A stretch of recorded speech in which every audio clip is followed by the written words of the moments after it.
So you may have seen that Nigel Farage has stepped down as the MP of Clacton, but he is actually running again, so let me explain it to you. So Nigel is currently under investigation to see whether he has properly declared millions upon millions of donations, including a whopping £5 million from a crypto billionaire Christopher Harbin that Nigel has said he used for his own personal security. There are also questions over other support he has allegedly received, such as for transport, accommodation and staff. Farage has obviously completely denied any wrongdoings, and he's actually describing this as a politically motivated witch hunt by the establishment. Not to mention that Reform UK like to try and position themselves as anti-establishment when they quite clearly are not. A huge part of this investigation is centred around a man called George Cottrell, who Nigel described as like a son to him. They've worked together since the UKIP days, and Cottrell is a very controversial figure. Him and Farage actually attended a convention for Republicans in the US where George Cottrell was eventually arrested. He later pleaded guilty to one count of wire fraud as part of a plea deal. Investigators are looking into if he actually provided Nigel Farage with any sort of accommodation or travel, etc. The question isn't about their relationship and whether they should be friends or not,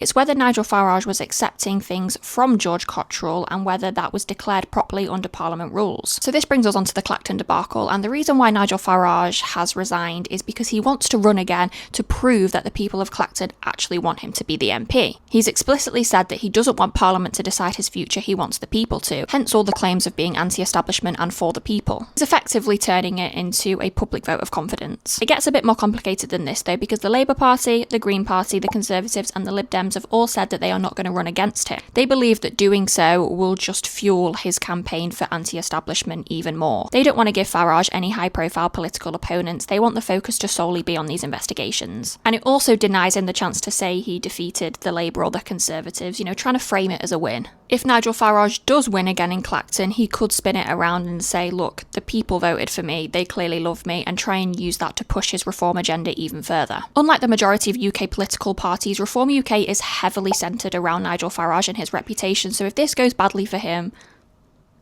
oops. I hope that makes sense, and if you're from Clacton, I would love to hear from you. I would love to hear what Nigel Farage has done or hasn't done for your community.